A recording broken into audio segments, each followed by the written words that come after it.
Good morning. It's 3:30 a.m. I'm on my way to the gym right now. We had Thanksgiving yesterday, and we had it at my house. And it was a good turnout. But there was some key things that had really piqued my emotions. There are some key things that stood out. And given my background and where I come from, listen, when you're in prison, you get used to people walking away. You get used to and not necessarily walking away because they're trying to be vindictive, or walking away because they don't think anything of you, but you get used to people walking away because sometimes life just doesn't allow or doesn't create the opportunity for them to get closer to you, not fully understanding that situation. So long story short, you get used to people not being there. You get used to not getting letters. You get used to not seeing anybody on holidays. You get used to these things. And I've always used those things that I got used to as a benefit to help me stay focused on what it is that I had a goal to do. But things change when you have kids. Things change when you're married. Things change when you get older. Things change when that's no longer who you are. It was just a part of your history, part of your past, part of who made you who you are today.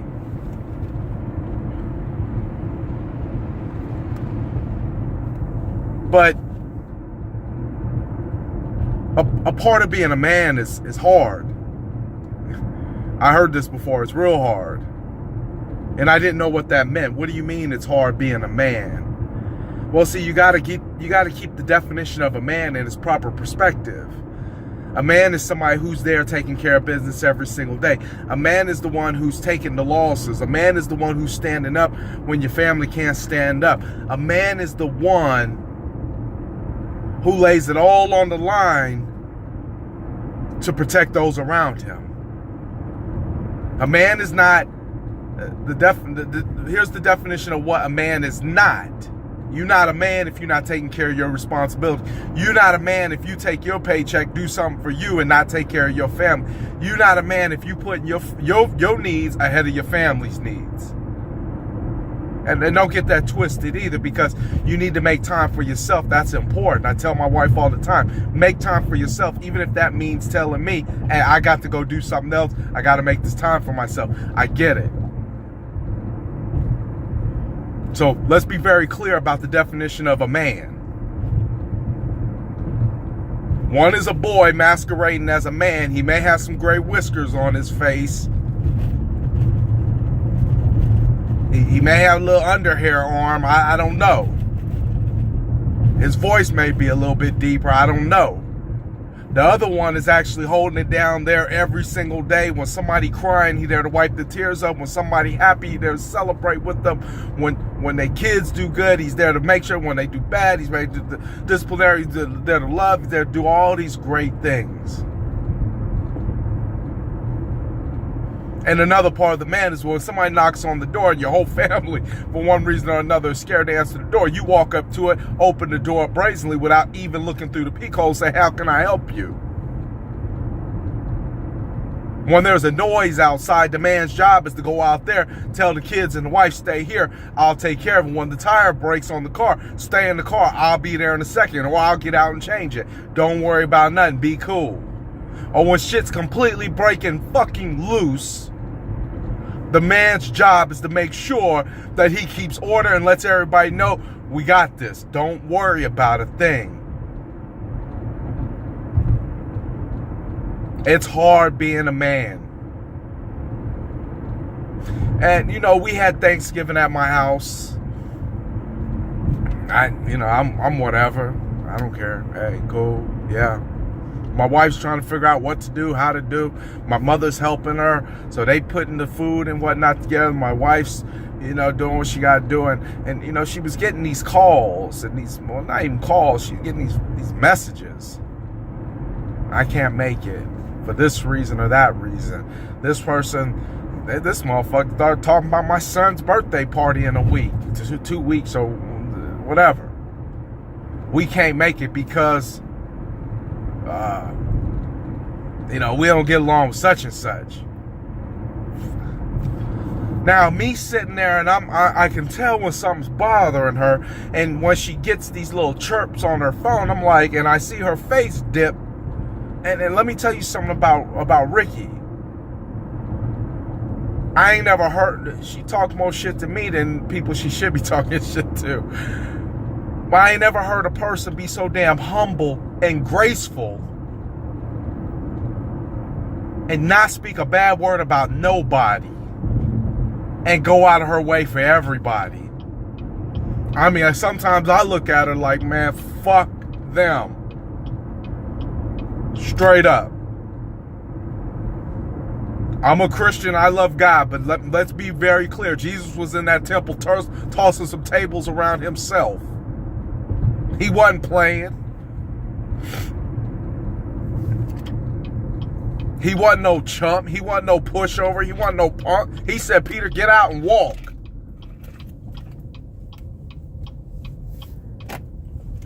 Right? But she gets these little chirps and these little tings on her phone. You know how your phone makes all these little noises and whatnot? And I see her face and her expression drop. Yo, what's that? Oh, well, such said they can't make it. They're going to go over here instead. I wonder why they didn't tell us about that. Or, such said they can't make the size party because they don't get along with such and such.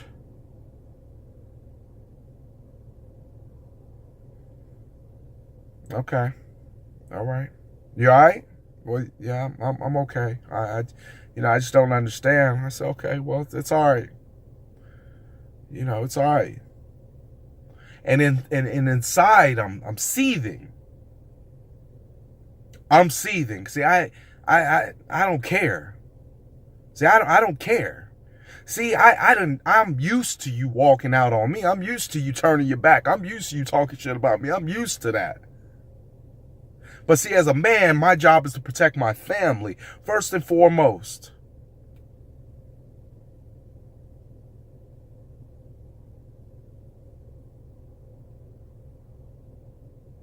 Like I said, hey, you all right? You okay? You good?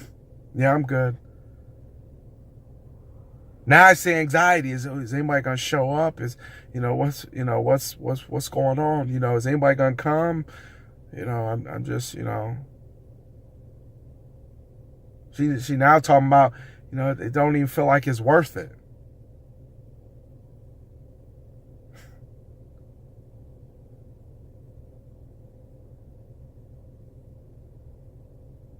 I had to sit there and I think the night before, Thursday night, we were sitting there and I always ask her these stupid questions, but I ask them because I ask them. I don't care. The most stupidest question is one not asked. I asked. I said, hey, let me ask you something. Who do you consider your family? She said, well, she named off some people and some things. And my wife, she always think I'm trying to trick her with a question, so she tried to answer it politically correct. And I said, who, and I don't mean this any particular way. Matter of fact, I don't care. I want to be very clear. I don't care how anybody takes anything I got to say from this point forward. I don't care how you take it. I don't care if your feelings get hurt. I don't care how you take it. That's your problem. That's your problem. But I looked at it and I said, let me tell you who my family is. You and my kids. These are the ones I had a decision for. These are the ones I had a decision with. You, I had a decision to marry. My kids, I had a decision to make them. So let me tell you something. If don't nobody ever support you, if ain't nobody ever gonna be there, I will. I will. No. Next day comes around and say, you good? I say, yeah, I'm good, yeah. And they finishing stuff up, I'm helping, and kids running like crazy. And, you know, family starts showing up. But we standing around the table, we get ready to pray over the food, and Silas says, where's everybody at? I said, what you mean? I could tell everybody else was ignoring his question. I said, what you mean, where's everybody at? He says, well, there should be more people here.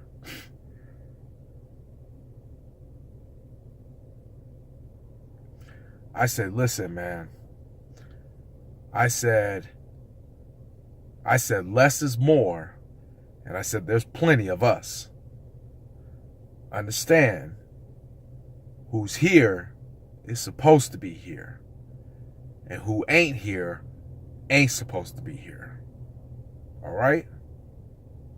It's hard being a man. It's hard being a man. Because you got to say the right things, you got to do the right things, and you got to lead your family in the right direction. You can't abandon that duty. You can't let your guard down for a second. It's damn hard being a man.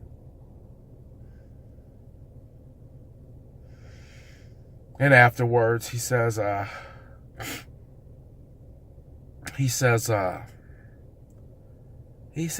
everybody didn't come. I said, listen, man, we already talked about this. Everybody was supposed to be here was here. He said, no. I said, well, who did you want here? And he named off some people specifically who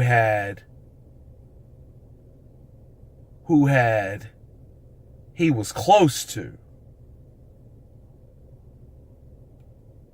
He was close to.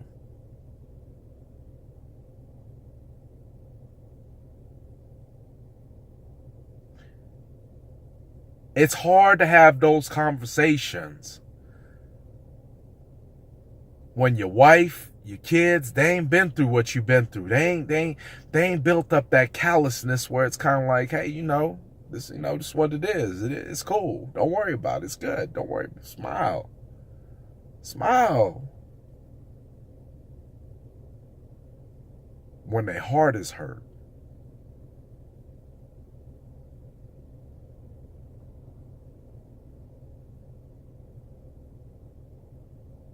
It's hard being a man because we got to make them decisions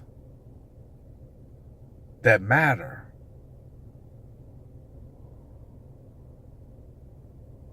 And when you're a good man, you with a woman.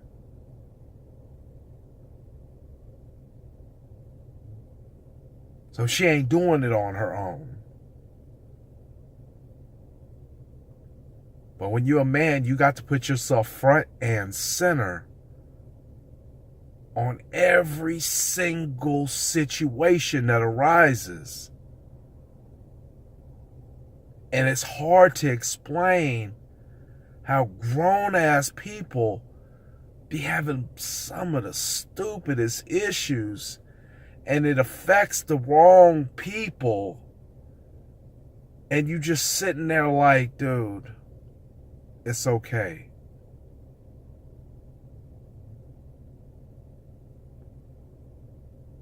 I was just listening to the story about Terry Crews, and Terry Crews would talk about how his father was so much bigger than everybody else, and this first thing he remembers seeing his father do is knock his own mother out.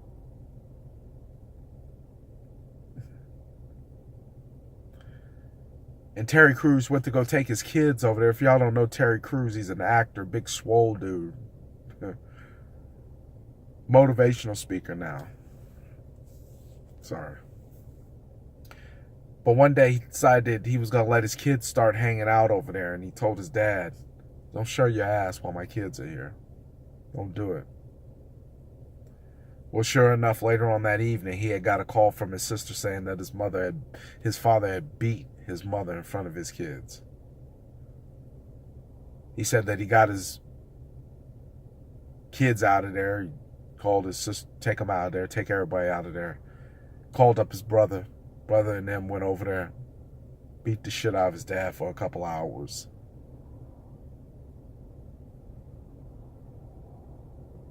He said he didn't feel good at the end of it. He said, but this voice inside of him, after it was all said and done, he said his dad was laying there crying in a ball. He said, but at the end of it, a voice spoke to him later on down the road and said, you need to call your dad.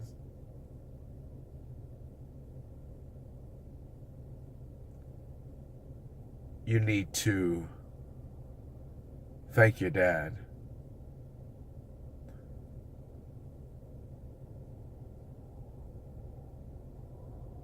Because had it not been for him, you wouldn't be here.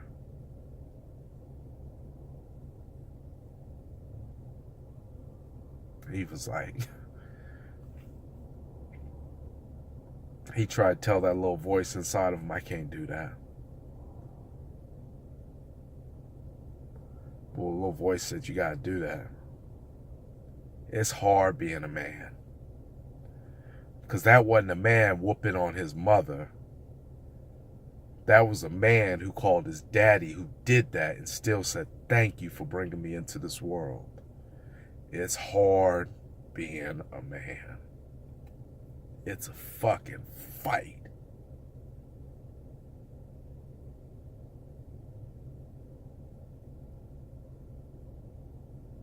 It's a fight.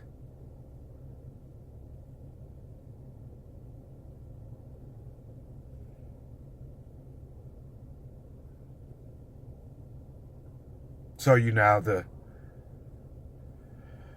start thinking about all this stuff that's going on, and I'm, even though I'm, I got to put on the brave face. I got to say, hey, it's cool, don't worry. Hey, listen, we good. This is all we need. No, this is all I need.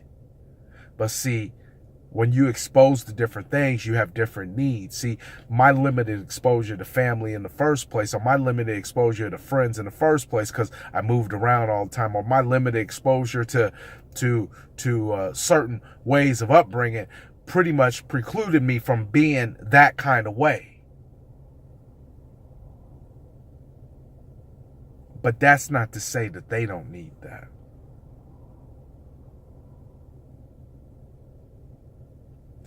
So I had to think about what my next situation was, and all I kept thinking was, just keep protecting your family. Don't worry about what the other people are doing. Don't worry about what they say. Don't worry about what they do. Don't worry about how they conduct themselves. Your job is to protect them, keep them on point, make sure they're all right. And when shit's all breaking loose, just give them a cool, calm air of, it's okay. It's cool. Let's go. Don't worry about it.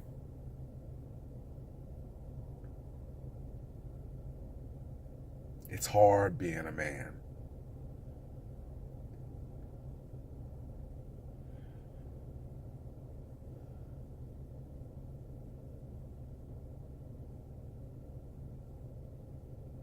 There's things that we have to do that we don't want to do.